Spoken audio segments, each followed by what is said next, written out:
Systems Wise podcast. I'm Gareth Everson, and in the last few episodes, we've been exploring, haven't we, the concept of landing pages and having the right landing pages in place for the stage of your buyer's journey. We talked about top of funnel landing pages for those people who are problem aware but aren't fully clear on how to solve that problem that they have. We had a discussion about middle of funnel landing pages for those people that were looking for solutions. So they recognized the problems that they had and were looking for solutions on the market, and how we could have things like buyer's guides and comparisons and that kind of thing to help them understand how they should buy solutions more effectively.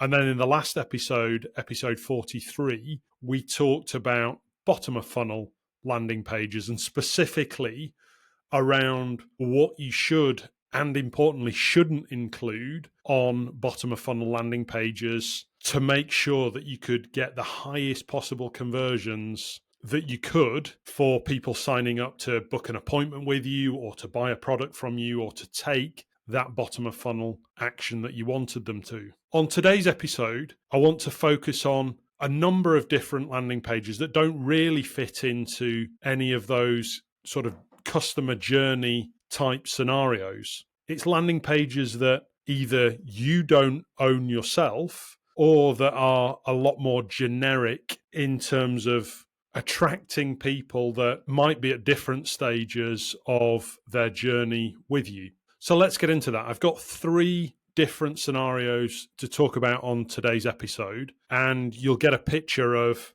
perhaps some opportunities for attracting leads into your business that you've maybe not thought about before.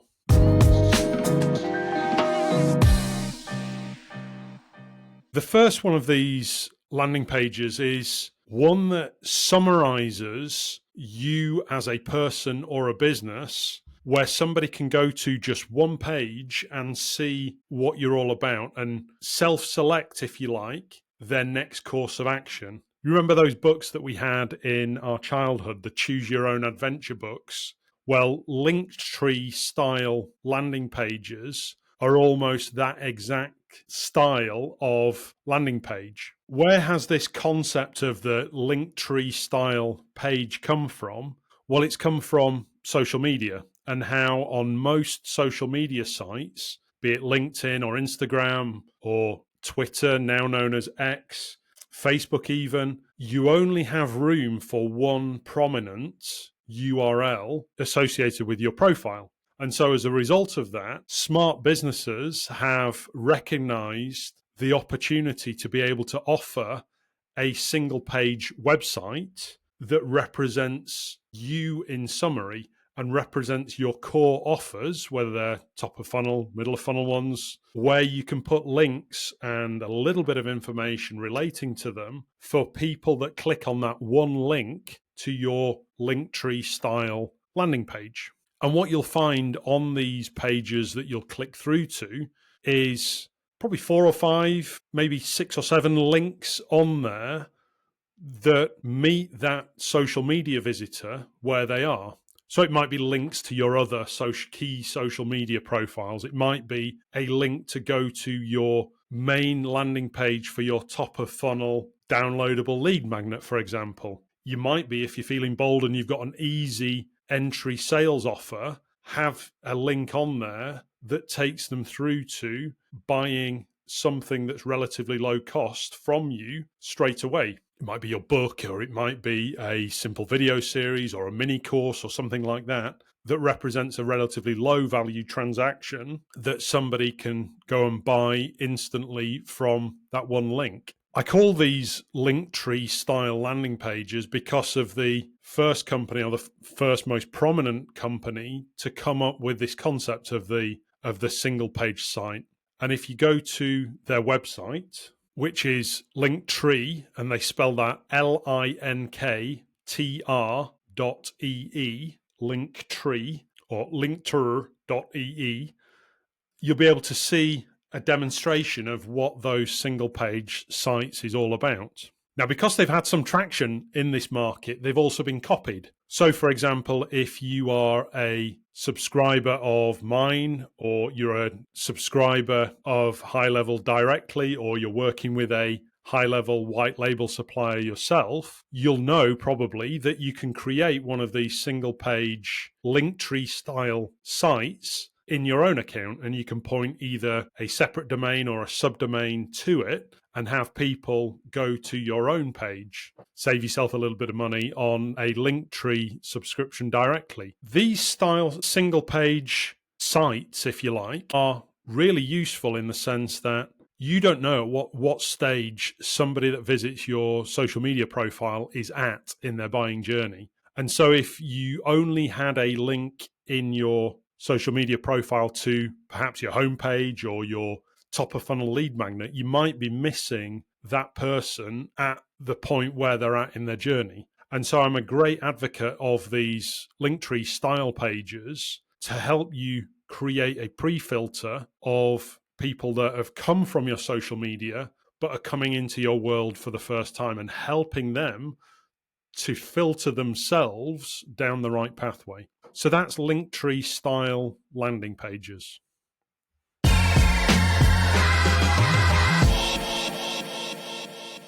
The second style of landing page, if you like, and it's a little bit of a cheat calling this a landing page, is the whole concept that some of these big social media players have gone down over the last few years to offer you as a advertiser what they'll typically call lead forms. LinkedIn do this, Facebook do this, and because Instagram is the same company as Facebook, you'll see this on Instagram as well. Twitter also have lead ad forms. And what these are native to the social media platform, an ability for you to put a offer to somebody to get something in return for leaving their details. And in the most cases, the details that will be captured by these lead forms on the social media platform are the details that that person has registered with the social media platform. Some of them give the person the ability to change the details that they leave with you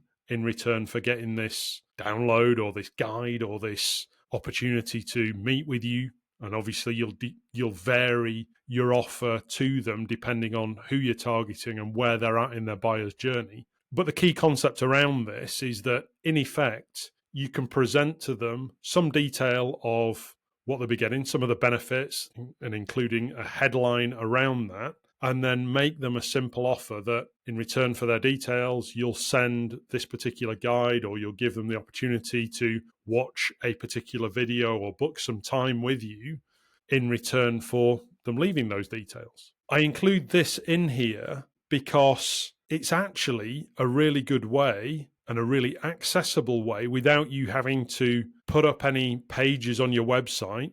It's a good way of being able to capture leads and test different messages of doing so without having to manage the web side of those things. So as long as you have something in return that you're giving away and have that piece that you can send to them via your CRM and email marketing, it's a really nice way of testing different offers and different messaging without having to create lots of creative landing pages in the back end. So that's social media lead forms.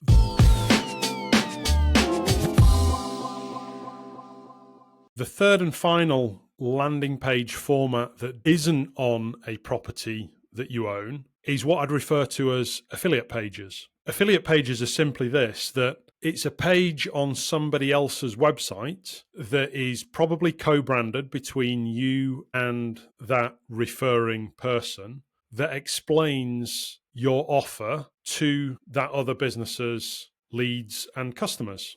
And it gives you that co-branded entity and that additional credibility of a recommendation from a third party about how your offer can help their visitors or their customers. And the way these pages typically work is there'll be some joint copy on there, perhaps even a joint video that you've recorded together or some imagery that associates their brand with your brand. It will have some details. usually written in their tone of voice, so it's consistent with their branding around what your service does or what your offer provides to them. And then it will conclude with either an opt-in form that you've provided to them that pulls leads directly into your own CRM and automation software, or it will have a clear and prominent link in there, perhaps a button, that takes somebody through to your website and your core landing page for whatever that offer is that you're making. The great benefit of these types of pages is that if you're working with a partner or an affiliate and you want to reward them in some way for leads that they provide, it's a highly measurable way of being able to track leads that come into your business from that source. And it's also very tailorable around that joint messaging. So if they offer a complimentary service to yours or something where there's an overlap between your two services and a handoff, if you like, between the two, that partner can introduce you in a way that sets the tone with their customer or their leads that you are a good fit to help them further down the line. So it's a great way of getting warm leads into your business and being able to track the performance of that partner's ability to be able to generate leads for you, which gives you a great way of then being able to perhaps reward them with something in return, whether it be a trade-off of services or some sort of financial recognition of that referral or something that works for both parties. It also gives you a way of being able to capture leads into your business from these affiliates or referral partners without you having to sign up to complex or elaborate affiliate management programs. That helps you to do things more quickly. It helps you to reduce the cost of managing any affiliate relationships, and it helps you to test and try out different messaging and different concepts really easily with different affiliate partners that you have. When I do this kind of thing with my partners, I'll generally have a body of content that is more or less ready to go with anybody, and I'll help them by perhaps tailoring a first version of that page for them. And whether it's the copy, imagery, some content that explains, perhaps in my terms, how I think that relationship is and gives them a start point that they can then go and take that and edit it and tweak it so that it's more in tune with how they might phrase that for their client base. So this method is a great way of putting more structured systems in place for those people that you've had discussions with around joint venturing or partnering that just formalize things a little bit more effectively and give a little bit more structure to them than the usual way that these things pan out. The usual way is that that person will send an email to you introducing you to somebody, or perhaps copy in you on an email to their client. And every time that this is done, it's done without any real structure, without any consistency, without any clear expectations around what's going to happen. And generally speaking, it lacks the finery, or it lacks the level of performance that it might otherwise hit if you just put a little bit more effort into that very first version that then becomes a repeatable way that you can do these introductions more effectively. So this episode has focused on 3 types of landing pages or lead capture mechanisms that don't necessarily relate to your core website, but offer you easy ways of being able to capture leads from different sources that you might not be thinking about just at the moment, or if you are thinking about them, maybe there are ways that you can improve the performance of each of them. And I hope that this episode has given you some food for thought in that. As always, you can get access to the show notes from this episode. They're available in the episode description, wherever you're watching or listening to this podcast. And if you have questions or you want to bounce ideas around with me, as always, the best place to find me is on LinkedIn. If you go to askgareth.com, that takes you directly to my LinkedIn profile where my DMs are open. And if we're not already connected, please do send me an invitation to connect and let's take things from there. Thanks for listening. I will see you on the next episode. The Systems Wise Podcast.